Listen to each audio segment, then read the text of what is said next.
Sa isang maliit na bayan sa Laguna, malapit sa isang makapal na kagubatan, naninirahan si Mang Rolly, isang mabait ngunit mahirap na hardinero. Ang kanyang simpleng kubo ay napapaligiran ng sari-saring halaman at bulaklak na kanyang itinanim at inaalagaan ng may pagmamahal. Ang bawat umaga ni Mang Rolly ay sinisimulan niya sa pagdidilig ng kanyang mga halaman, pag-aalis ng damo at paminsan-minsang pakikipag-usap sa mga ito na tila nakikinig at sumasagot sa kanyang mga hinaing at tuwa. Isang gabi, matapos ang mahabang araw ng pagtatrabaho sa hardin, nagpasya si Mang Rolly na magpahinga sa ilalim ng kalawakan ng mga bituin. Habang siya ay nakaupo sa kanyang paboritong upuan na gawa sa kawayan, napansin niya ang isang hindi pangkaraniwang liwanag na unti-unting lumilitaw mula sa gitna ng kanyang mga tanim. Hindi niya maipaliwanag ang kanyang nararamdaman, ngunit may kakaibang kaginhawaan at pananabik ang bumabalot sa kanya. Sa gitna ng lumalagong liwanag, isang munting duwende ang nagpakita. Siya ay may suot na damit na gawa sa pinagtagpi-tagping mga dahon at bulaklak. At ang kanyang mga mata ay kumikislap sa ilalim ng sinag ng buwan. Sa paglapit ng duwende, napansin ni Mang Rolly ang mabining ngiti nito. Tila ba isang lumang kaibigan ang kanyang kaharap. "Magandang gabi, Mang Rolly," bati ng duwende sa isang malamyos na tinig. "Ako si Liab at ako ay nagmula sa kalaliman ng kagubatang iyong katabi." Nagtaka si Mang Rolly hindi lamang sa paglitaw ng duwende kundi sa kanyang sinabi, "Duwende, totoo pala kayo. At bakit naman po kayo naparito sa akin?" "Matagal na kitang pinagmamasdan, Mang Rolly," sagot ni Liab habang marahang naglalakad palapit sa kanya. "Nakita ko ang iyong dedikasyon at pagmamahal sa kalikasan. Ang iyong pag-aalaga sa mga halaman at pagpapahalaga sa kagubatan ay hindi nababaliwala. Dahil dito, nais kong bigyan ka ng isang regalo." Mula sa kanyang munting kamay, inilabas ni Liab ang isang binhi na kumikinang sa ginto. Ito ay binhi ng mahiwagang rosas na magiging ginto tuwing umaga. "Ngunit may babala ako, Mang Rolly. Gamitin mo ito ng may karunungan at kabutihan." Labis ang pagtataka at pagkaakit ni Mang Rolly sa binhi. "Isang rosas na nagiging ginto?" tanong niya, halos hindi makapaniwala. "Paano ito magiging posible, Liab?" "Sa mundo ng mahika, maraming bagay ang posible," paliwanag ni Liab. "Ngunit tandaan mo, ang tunay na halaga ng regalong ito ay hindi lamang sa yamang maibibigay nito, kundi sa kabutihang maipapalaganap mo sa tulong nito. Huwag hayaang ang kasakiman ay magdikta ng iyong mga kilos." Nangako si Mang Rolly, "Isinusumpa ko, gagamitin ko ang biyayang ito para sa ikabubuti ng aking kapwa. Hindi ko sasayangin ang tiwala na ibinigay mo sa akin, Liab." Ngumiti si Liab, tila ba nabunutan ng tinik sa dibdib. "Magtiwala ka sa iyong puso, Mang Rolly. Alam kong gagawin mo ang tama. At tandaan mo, laging nariyan ang kagubatan upang tumulong at magbantay." At sa isang iglap, ang duwende ay unti-unting naglaho. Iniwan si Mang Rolly na nakatayo. Hawak ang kumikinang na binhi sa gitna ng kanyang hardin. Habang tinitingnan niya ang maliit na binhi, puno ng pag-asa at determinasyon ang kanyang puso. Ang gabi ay hindi na lamang ordinaryong gabi para kay Mang Rolly. Ito na ang simula ng isang bagong kabanata sa kanyang buhay. Nang sumibol ang mahiwagang rosas sa hardin ni Mang Rolly, natuklasan niya na ang bawat umaga ay nag-iiwan ito ng talulot na ginto.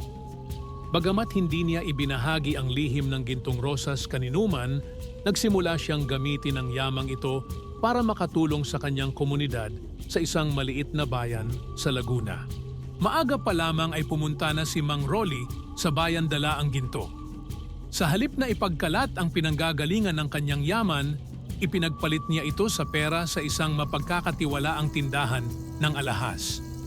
Ang perang kanyang nakukuha ay ginagamit niya upang bumili ng mga kagamitan sa pagsasaka at mga binhi na kanyang ipinamimigay sa mga mahihirap na magsasaka. Isang umaga, habang bumibili ng mga binhi, napansin ng tindera, si Aling Nena, ang pagiging regular na pagbili ni Mang Rolly ng madaming pang-agrikulturang supply. Mang Rolly, napapansin ko po na madalas kayong bumili ng maraming kagamitan at binhi. Para po ba ito sa isang malaking proyekto? Tanong ni Aling Nena habang maingat na inilalagay ang mga binhi sa bag. Ngumiti si Mang Rolly, pinili niyang hindi sabihin ang tunay na pinagmulan ng kanyang pera. Para po ito sa mga nangangailangan, Aling Nena. Naniniwala ako na sa pagtulong sa kanila ay nakakatulong din ako sa pagpapaunlad ng ating bayan. Tama po kayo dyan, Mang Rolly. Napakabuti po ng inyong ginagawa, sagot ni Aling Nena habang hinahangaan ang hindi matatawarang kabaitan ni Mang Rolly. Sa pag-uwi ni Mang Rolly dala ang mga binhi at kagamitan, madalas siyang dumaan sa mga tahanan ng mga mahihirap na magsasaka at ipamahagi ang mga ito. Isang araw, habang binibisita niya ang isang matandang balo na si Aling Sona, nasilayan niya ang tuwa sa mga mata ng matanda. Mang Rolly, hindi ko alam kung paano ko po kayo mapapasalamatan. Ang mga binhi at kagamitan na ibinigay ninyo ay malaking tulong para sa amin. Sabi ni Aling Sona, ang kanyang mga kamay ay magkasamang nakatiklop bilang pasasalamat. Wala po iyon, Aling Sona. Masaya ako na makitang umuunlad ang bawat isa sa atin. Ang mahalaga ay magtulungan tayo. Tugon ni Mang Rolly, ang kanyang puso ay puno ng kagalakan dahil sa pagkakataong makatulong. Sa bawat pagtulong ni Mang Rolly, lumalim ang kanyang ugnayan sa komunidad. Hindi nagtagal, siya ay naging kilala bilang isang bayani sa kanilang bayan. Hindi dahil sa yaman, kundi dahil sa kanyang di matatawarang kabutihan at malasakit sa kapwa. Sa mga gabi, habang pinagmamasdan ni Mang Rolly ang kanyang mahiwagang rosas, nagpapasalamat siya sa duwende at sa pagkakataong maging instrumento ng pagbabago. Bagamat walang nakakaalam ng lihim ng gintong rosas, naramdaman ni Mang Rolly na ang tunay na yaman ay nasa paggawa ng mabuti at sa walang sawang pagtulong sa nangangailangan. Ang bawat gintong talulot ay simbolo ng pag-asa at pag-unlad, hindi lamang para sa kanya kundi para sa buong komunidad. Ang mainit na sikat ng araw ay sumasalamin sa luntiang taniman ni Mang Rolly, habang ang kanyang hardin ay lalong gumaganda sa bawat araw. Samantala, sa kabilang bahagi ng bayan, isang balita ang umabot kay Mang Paeng, ang biglaang pagyaman ng kanyang pinsan. Si Mang Paeng, na minsang kilala sa kanyang kasipagan, ay ngayoy puno ng hinanakit sa buhay. Sa bawat pagkabigo, sinisisi niya ang ibang tao at ang tadhana. Sa kanyang isipan, hindi patas ang mundo. Kaya nang marinig niya ang balita tungkol kay Mang Rolly, agad siyang napuno ng pagtataka at inggit. Paano nangyari ito? Pareho lang naman kaming mahirap noon, bulong niya sa sarili. Nagpasya si Mang Paeng na puntahan ang pinsan. Suot ang kanyang lumang sombrero at dala ang mga tanong sa isip. Naglakad siya patungo sa bahay ni Mang Rolly. Pagdating sa bahay ni Mang Rolly, sinalubong siya ng mga luntiang taniman at makukulay na bulaklak.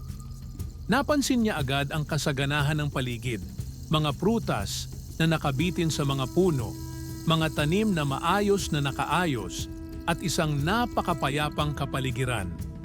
Rolly, kamusta ka na, pinsan? Sigaw ni Mang Paeng habang papalapit sa bahay. Lumabas si Mang Rolly mula sa kanyang bahay, may ngiti sa kanyang mukha. Paeng, ang tagal nating hindi nagkita. Halih ka, pasok ka, masiglang anyaya niya. Sa ilalim ng lilim ng isang malaking puno, umupo sila at nag-usap. Habang iniaabot ni Mang Rolly ang isang tasa ng mainit na salabat, hindi napigilan ni Mang Paeng ang magusisa. Rolly, napapansin ko, parang iba na ang buhay mo ngayon. Ang ganda ng taniman mo at sabi ng mga tao, marami kang natutulungan. Paano mo nagawa ito? Tanong ni Mang Paeng. Pilit na itinatago ang kanyang pagkainggit. Ngumiti si Mang Rolly, ngunit may bahid ng pag-aalangan sa kanyang mukha.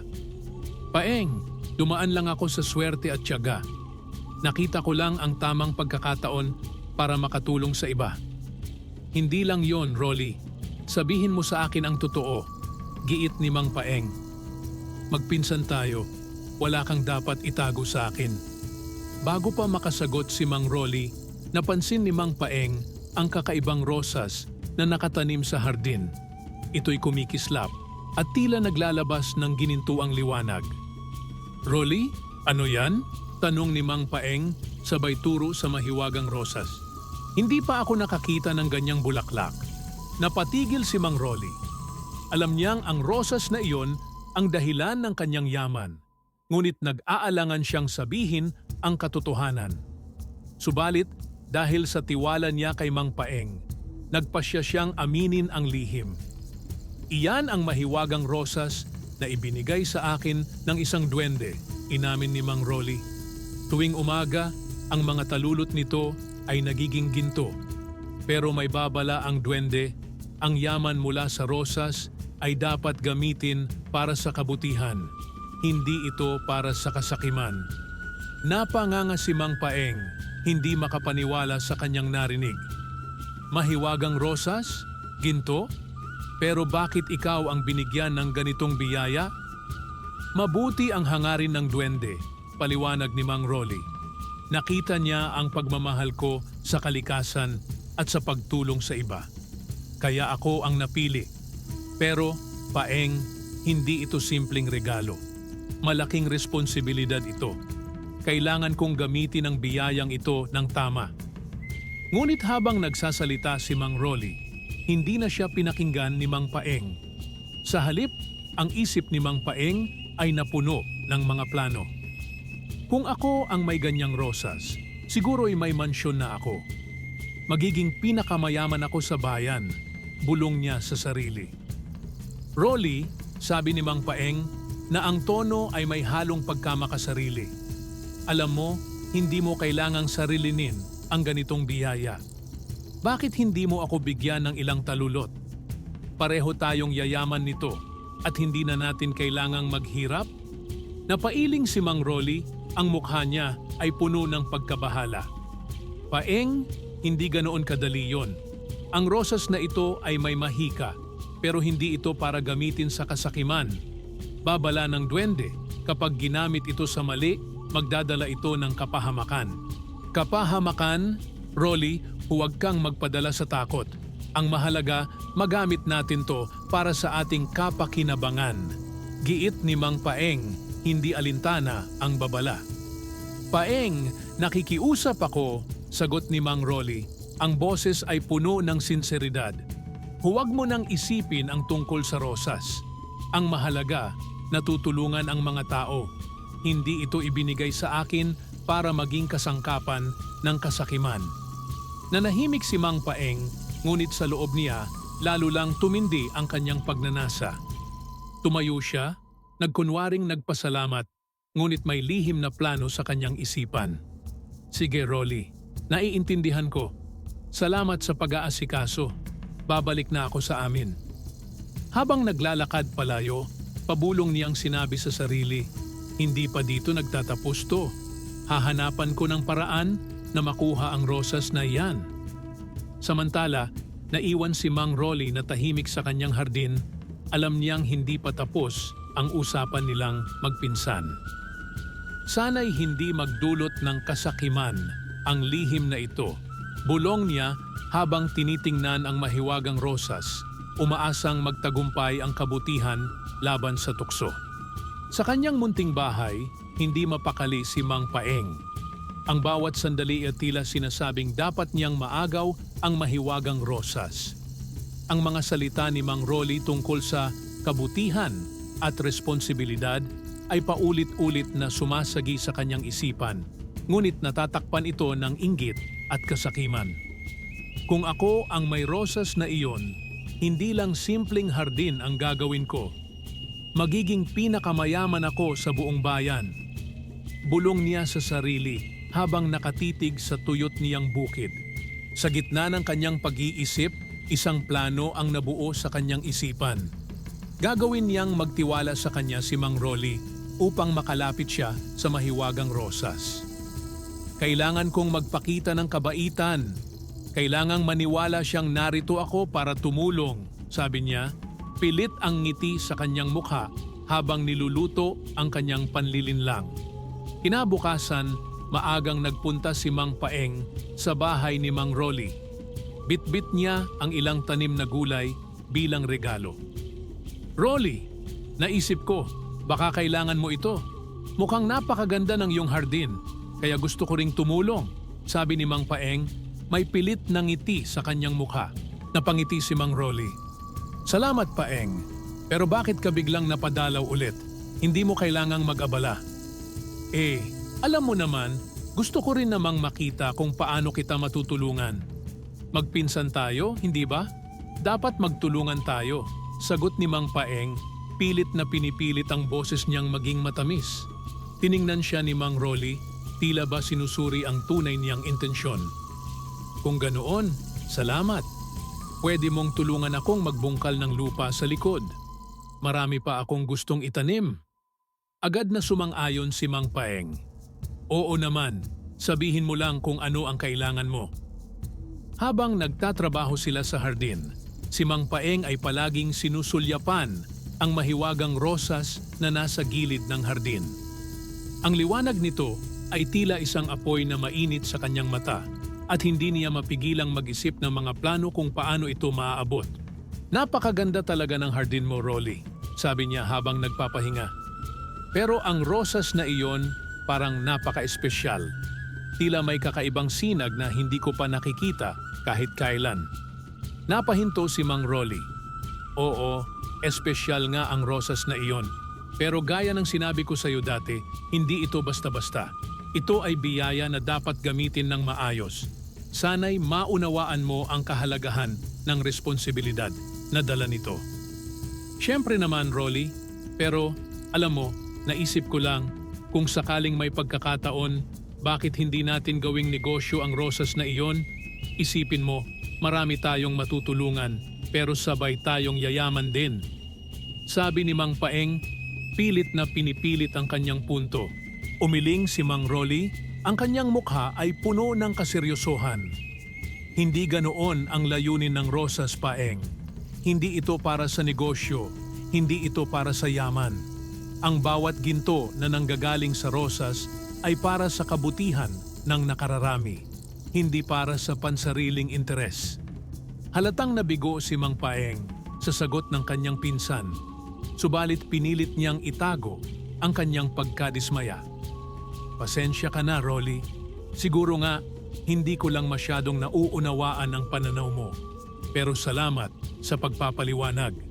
Sa sumunod na mga araw, patuloy na nagtungo si Mang Paeng sa bahay ni Mang Rolly. Nagkunwari siyang masigasig sa pagtulong, nagdidilig ng mga halaman, nag-aayos ng mga tanim, at nakikipagkwentuhan sa kanyang pinsan. Ngunit sa likod ng kanyang pagkukunwari, lalo lamang tumitindi ang kanyang pagnanasa sa mahiwagang rosas. Sa bawat gabing nag-iisa siya sa kanyang bahay, sinasabi niya sa sarili, kailangan ko nang gumawa ng hakbang. Hindi ako maaaring maghintay na lamang habang si Rolly ang patuloy na nakikinabang sa kayamanang iyon. Isang gabi, habang nagpapahinga si Mang Rolly matapos ang mahabang araw ng trabaho, nagpaalam si Mang Paeng na siya'y uuwi na. Ngunit sa halip na tuluyang umalis, nagtago siya sa likod ng mga puno at inabangan ang pag-idlip ng kanyang pinsan. Ang kanyang plano ay magnakaw ng talulot ng rosas habang tulog si Mang Rolly. Ngunit nang papalapit na siya sa rosas, biglang bumalot ang kakaibang lamig sa paligid. Ang rosas, na kanina'y tila payapa, ay nagningning ng mas maliwanag, tila ba binabalaan si Mang Paeng. Napaatras siya, ngunit hindi siya nagpaawat. Hindi mo ako matatakot, bulong niya sa sarili. Habang nagpapahinga sa kanyang kama, napabalikwas si Mang Rolly. Tila ba naramdaman niya ang pagbabanta sa kanyang hardin. Tumayo siya at pumunta sa labas, ngunit wala siyang nakita maliban sa malamig na hangin ng gabi. Lingid sa kanyang kaalaman, si Mang Paeng ay muling nagbalik sa kanyang bahay. Puno ng plano kung paano tuluyang makuha ang mahiwagang rosas. Sa puso ni Mang Paeng, ang kasakiman ay unti-unti nang nagiging apoy na lumalahmon sa kanyang moralidad. Ngunit sa kabila ng kanyang mga plano, nanatiling mapagbantay si Mang Rolly, umaasang mapanatili ang kabutihan laban sa tukso ng kasakiman. Sa madilim na gubat ng mga pag-aalinlangan at mga plano, isang itim na uwak ang lumipad patungo kay Mang Paeng, na tila hinahatak siya patungo sa isang misteryosong destinasyon. Ang uwak, na may mga mata na kumikislap sa kadiliman, ay nagdala sa kanya sa isang bahagi ng kagubatan kung saan bihira ang sinumang magtangkang pumunta. Ang teritoryo ni Caliban, ang itim na salamangkero. Habang papalapit si Mang Paeng sa kinaroroonan ni Caliban, ramdam niya ang bigat ng hangin at ang mga puno ay tila bumubulong ng mga babala. Pagdating niya, sinalubong siya ng isang nilalang na may kakaibang aura, si Caliban mismo, na nakasuot ng madilim na balahbal at ang kanyang mga mata ay tila nagliliyab sa lihim na kapangyarihan. Caliban, narito ako sa iyong harapan upang humingi ng iyong tulong. Simula ni Mang Paeng, ang kanyang boses ay nanginginig hindi lamang sa takot, kundi pati na rin sa kasakiman. Si Caliban, na may mapanuksong ngiti, ay tumugon. Nalalaman ko ang iyong pagnanasa, Mang Paeng. Nais mong makuha ang mahiwagang rosas ng iyong pinsan. Ngunit alam mo ba ang kapalit ng aking tulong? Handa akong gawin ang kinakailangan. Sabihin mo sa akin kung ano ang iyong hinihingi, sagot ni Mang Paeng. Ang kanyang mga mata ay nagliliyab ng determinasyon. Ang presyo ng aking tulong ay hindi basta-basta, Paeng. Kakailanganin mo itong bayaran hindi lamang ng yaman, kundi ng isang bahagi ng iyong kaluluwa, babala ni Caliban, habang inilalabas niya ang isang itim na anting-anting mula sa kanyang balahbal. Nag-alinlangan si Mang Paeng, ang ideya ng pag-aalay ng kanyang kaluluwa ay nagdala ng takot sa kanyang puso. Ngunit ang kanyang kasakiman para sa yaman at kapangyarihan ay higit na matimbang. Kung ito ang kailangan upang makuha ang rosas, tatanggapin ko ito, matigas niyang sagot. Ikaw ay magiging sunod-sunuran sa anting-anting na ito. Kapag kinuha mo na ang rosas, isang bahagi ng iyong esensya ang magiging akin. Alam mo ba ang iyong ginagawa? Muling tanong ni Caliban, ang kanyang tinig ay tila bumabalot sa kadiliman ng gubat. Oo, naiintindihan ko, pag-amin ni Mang Paeng, na ang kanyang puso ay puno ng panghihinayang, ngunit hindi niya maatim na lumingon pa. Binigay ni Caliban ang anting-anting kay Mang Paeng. Ang malamig na metal ay tila sinusunog ang kanyang balat nang mahawakan niya ito. Gamitin mo ito upang makapasok sa hardin ng iyong pinsan. Ngunit tandaan mo, bawat aksyon ay may katumbas na reaksyon. Huwag mong sabihing, hindi kita binalaan. Umalis si Mang Paeng na may bigat sa kanyang puso, ngunit puno ng determinasyon na makuha ang rosas. Ang kanyang isipan ay puno ng mga plano at pag-aalala, ngunit ang pagnanais sa kapangyarihan ay lumamon na sa kanyang takot at pag-aalinlangan. Habang naglalakad siya pabalik sa kanyang tahanan, hindi niya mapigilang isipin kung ano ang hinaharap na maaaring magbago hindi lamang ng kanyang buhay, kundi pati na rin ng kanyang kaluluwa. Sa ilalim ng makapal na kadiliman ng gabi, habang ang karamihan sa bayan ay mahimbing na sa kanilang pagtulog, si Mang Paeng ay naglalakad ng maingat patungo sa hardin ni Mang Rolly. Ang itim na anting-anting na ibinigay ni Caliban ay sumisilaw sa kanyang leeg, pumipintig ng madilim na enerhiya na tila gumagabay sa kanya sa gitna ng mga anino. Pagdating niya sa hardin, tinitigan ni Mang Paeng ang rosas na pinanggagalingan ng kanyang pagnanasa. Ngunit sa sandaling inabot niya ito, ang rosas ay biglang nagningning ng napakaliwanag na tila isang bituin sa gitna ng gabi. Ang mga duwende na ipinadala ni Liab ay agad na lumitaw. Sinubukang bumuo ng isang protektibong harang sa paligid ng rosas. "Mang Paeng, itigil mo ito!" sigaw ng isang duwende habang pilit nilang pinoprotektahan ang rosas mula kay Mang Paeng. Ngunit malakas ang itim na anting-anting at tila nagbigay ito ng kapangyarihan kay Mang Paeng upang labanan ang mahiwagang harang ng mga duwende. Sa bawat pagsisikap nilang pigilan siya, mas lalo lang siyang nagiging determinado. Sa gitna ng gulo, nagising si Mang Rolly.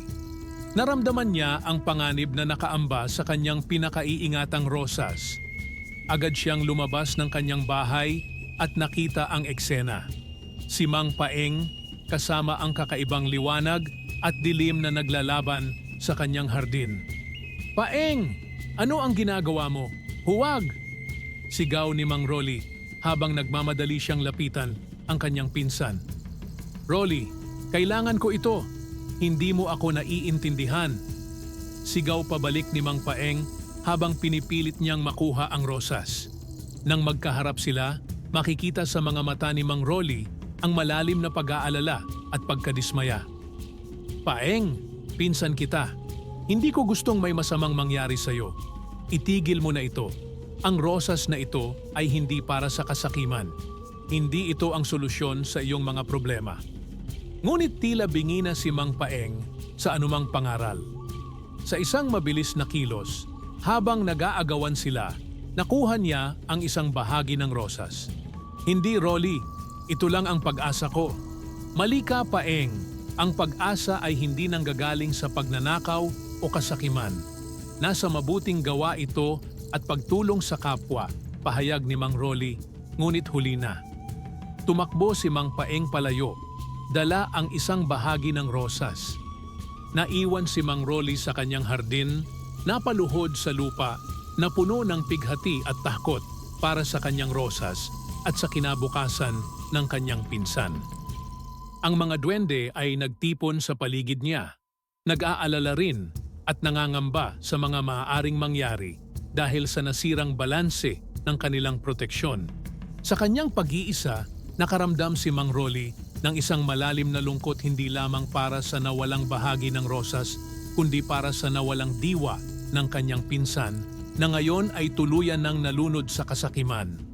Nang makuha ni Mang Paeng ang isang bahagi ng mahiwagang rosas, ang kagubatan ay napuno ng malakas na hangin at bulong ng galit mula sa mga nilalang na naninirahan dito.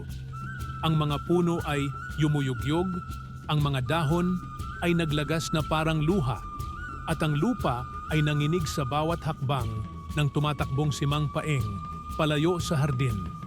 Si Liab, ang duwende na tagapag-alaga ng rosas, ay labis na nagdalamhati sa nangyari.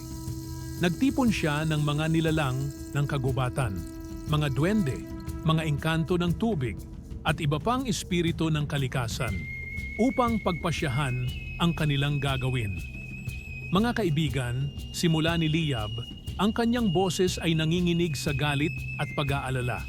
Ang rosas na ating binabantayan ay nasira ng isang tao na naging alipin na ng kanyang kasakiman. Hindi natin ito maaaring palampasin. Ang mga nilalang ay nagbulungan.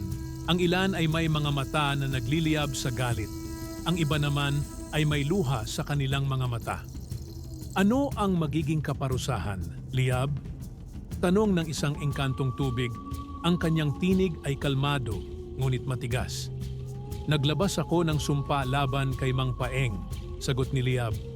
"Ngunit dahil kontrolado ni Caliban ang kanyang kaluluwa, kailangan nating kumilos upang protektahan ang natitira pa nating sagrado."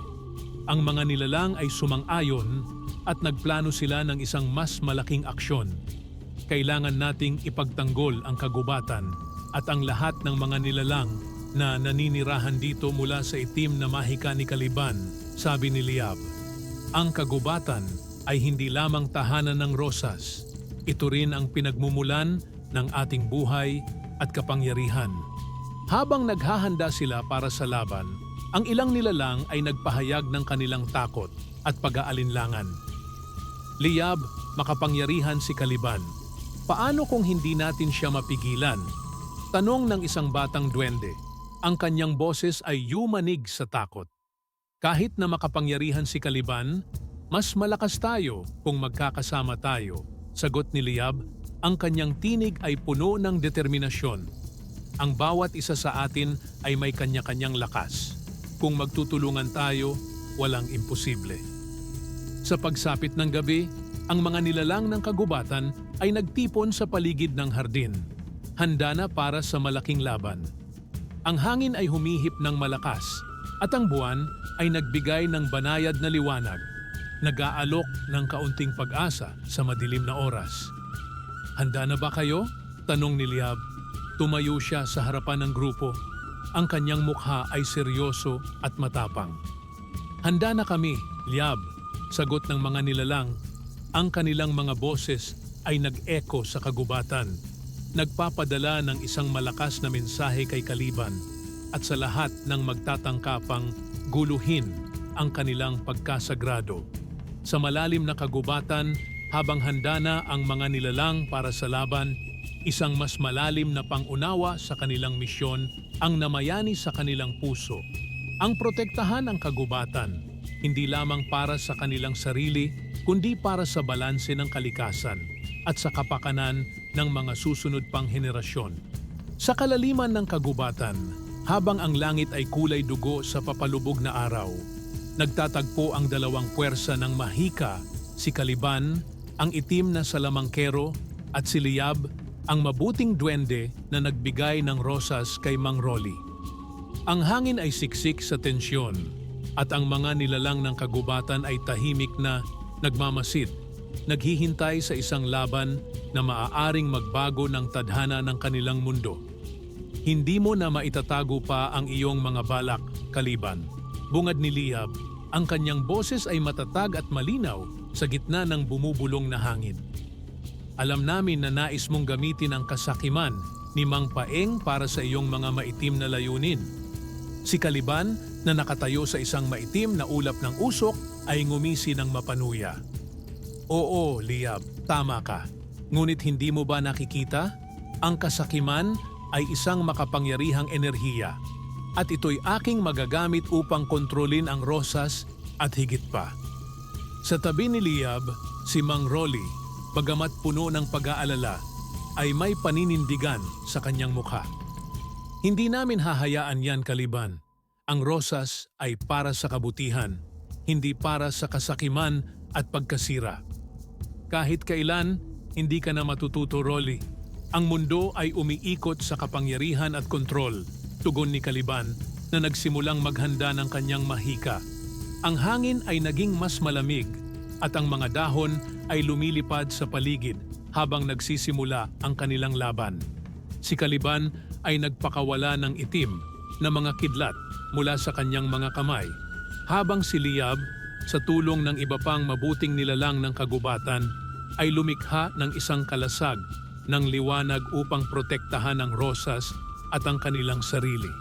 Kakailanganin natin ang lahat ng ating lakas, Liab, sigaw ni Mang Rolly, habang tinutulungan niya ang mga duwende sa pamamagitan ng pagbigay ng suportang enerhiya mula sa kanyang pagkakawanggawa at mabuting puso.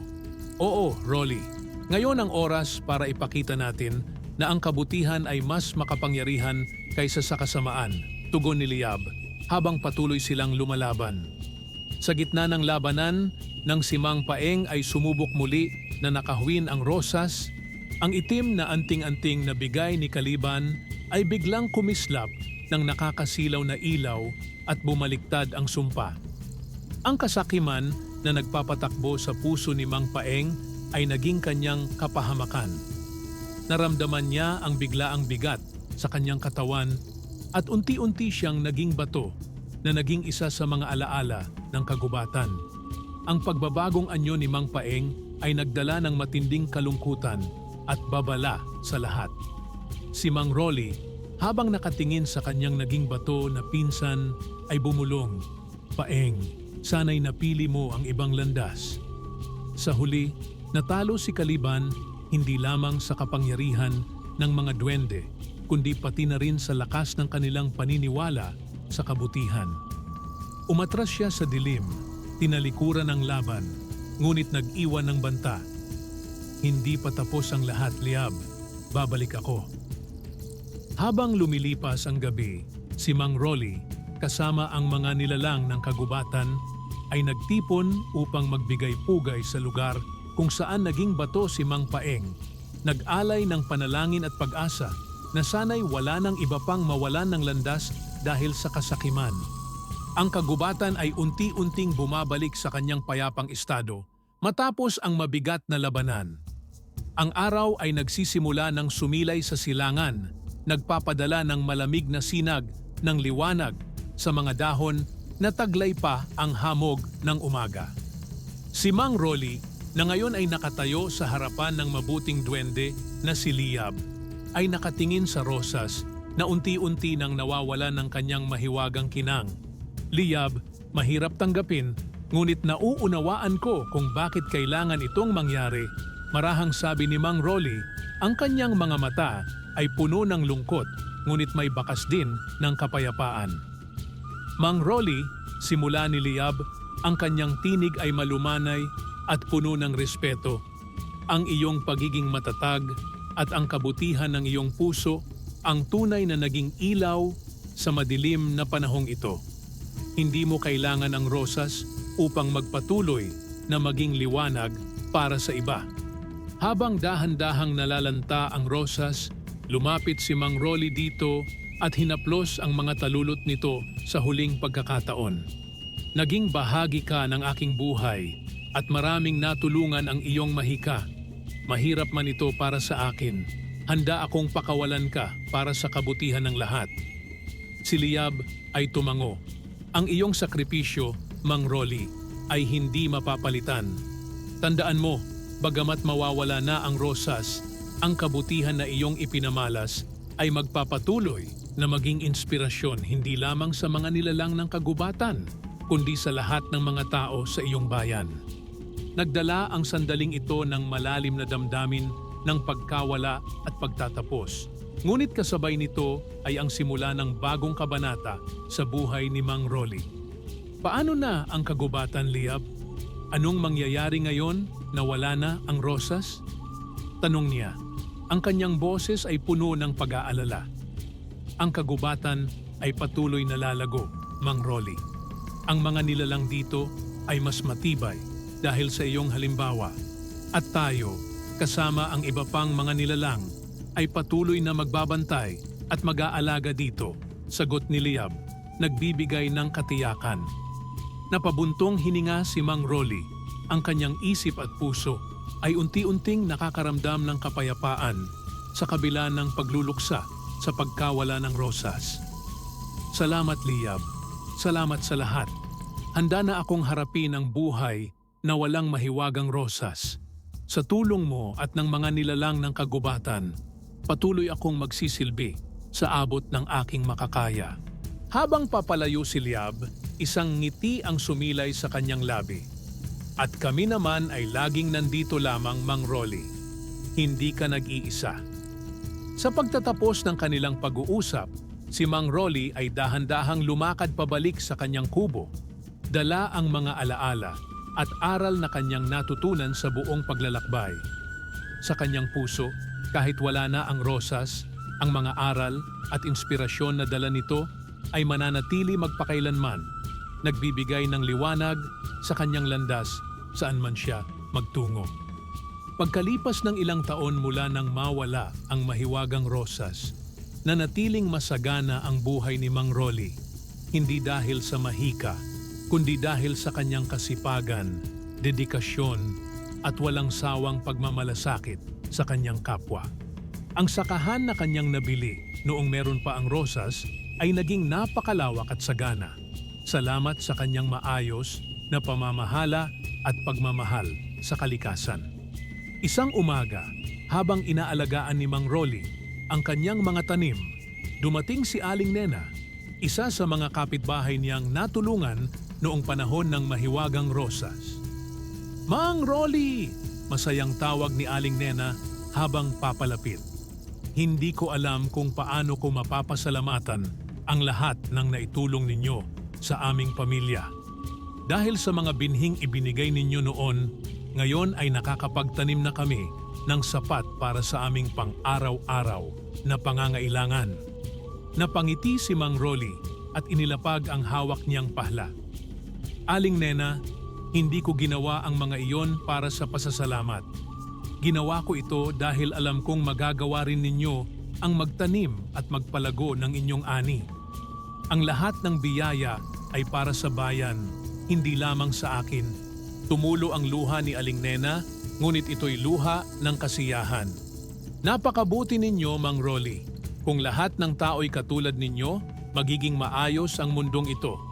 Sa sakahan, nagtuturo si Mang Rolly ng mga bagong paraan ng pagtatanim sa mga kabataang nais matuto. Isa sa kanila ay si Kiko, isang masipag na binata na nangangarap na balang araw ay maging tulad ni Mang Rolly. Tito Rolly, bungad ni Kiko, habang hawak ang isang bagong pitas na talong, paano niyo po nagagawang maging maunlad ang inyong pamumuhay? Ano po ba ang sikreto ninyo?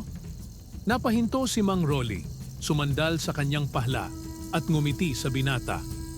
Alam mo, Kiko, ang tanong mo ay simple pero malalim ang sagot. Ang sikreto ko? Kasipagan, malasakit sa kapwa at paniniwala sa kabutihan. Kasipagan? Malasakit? Tanong ni Kiko, tila naguguluhan. Pero Tito, maraming masisipag na tao pero hindi lahat ay nagiging matagumpay tulad ninyo. Napatawa ng mahina si Mang Rolly. Tama ka riyan, Kiko. Pero ang kasipagan na walang direksyon ay parang pag-araro sa tuyot na lupa. Ito ay hindi magbubunga. Ang mahalaga ay ang tamang layunin. Ginagamit ko ang kasipagan ko hindi lang para sa sarili kong kabutihan, kundi para makatulong sa iba. At kapag inuuna mo ang kapakanan ng iba, babalik din sa iyo ang biyaya. Tahimik na nakinig si Kiko, ngunit may isa pang tanong na bumabagabag sa kanyang isipan. Tito, paano po ninyo napapanatili ang kabutihan ninyo kahit marami kayong nararanasang pagsubok? Naging seryoso ang mukha ni Mang Rolly. Kiko, ang buhay ay puno ng hamon. Hindi lahat ng araw ay maganda. Pero natutunan ko na ang mga pagsubok ay hindi hadlang, kundi oportunidad para maging mas matatag. Kapag dumating ang mga problema, huwag kang sumuko. Harapin mo ito ng may pananampalataya at malasakit. Huwag kang magpadala sa tukso ng kasakiman o galit. Lagi mong tandaan, ang tamang landas ay hindi laging madali, pero laging ito ang tama. Napaisip si Kiko, tila ba tumatak sa kanyang puso ang mga sinabi ni Mang Rolly. Tito, gusto ko pong maging katulad ninyo balang araw. Hindi lang masipag, kundi mabuti rin sa lahat. Ngumiti si Mang Rolly at tinapik ang balikat ni Kiko. Kiko, hindi mo kailangang maging tulad ko. Magiging mas maganda kung magiging ikaw. Dalhin mo ang mga aral na natutunan mo at gamitin mo ito sa sarili mong paraan. Ang mahalaga, gawin mo ang lahat ng may malasakit at kabutihan. Habang abala si Kiko sa pagtatanim, napansin ni Mang Rolly ang mga tao sa bayan na nagtitipon sa kanyang hardin. Ito'y isang pagdiriwang ng anihan, isang tradisyon na nagsimula noong itinayo niya ang sakahan. Habang binabati siya ng mga tao, isang batang babae ang lumapit. Tito Rolly, totoo po bang ang bato sa kagubatan ay galing kay Mang Paeng? Inosenteng tanong nito. Tumahimik ang mga tao, ngunit hindi nagulat si Mang Rolly. Lumuhod siya upang magkapantay sila ng bata. Oo, totoo iyon. Ang bato ay si Mang Paeng, ang aking pinsan. Siya ay naging isang aral para sa ating lahat. Aral po? Tanong ng bata. Ang kanyang mga mata ay puno ng pagtataka. Tumango si Mang Rolly. Oo, anak. Ang bato ay paalala na ang kasakiman ay maaaring magdala ng kapahamakan. Pero huwag nating kalimutang ang bawat tao ay may kakayahang magbago. Dapat nating matutunang patawarin at tanggapin ang kanilang pagkakamali bilang bahagi ng ating mga aral sa buhay. Ang sagot ni Mang Rolly ay nagtulak ng maraming kwentuhan sa paligid. Ang mga tao ay nagsimulang magbahagi ng kanilang mga natutunan mula sa halimbawa ni Mang Rolly, isang buhay na puno ng kabutihan at malasakit. Sa bawat taon, ang sakahan at hardin ni Mang Rolly ay patuloy na gumaganda, lumalago at nagbibigay ng biyaya sa buong bayan. Ang tunay na kayamanan, wika niya habang tinitingnan ang kanyang hardin, ay hindi galing sa hiwaga o yaman, kundi sa puso ng bawat taong handang gumawa ng mabuti. At habang ang araw ay sumisikat sa sakahan ni Mang Rolly, ang kanyang buhay ay patuloy na naging inspirasyon sa bayan. Isang paalala na ang kabutihan, kasipagan at pagmamalasakit sa kapwa ang tunay na magic sa mundo.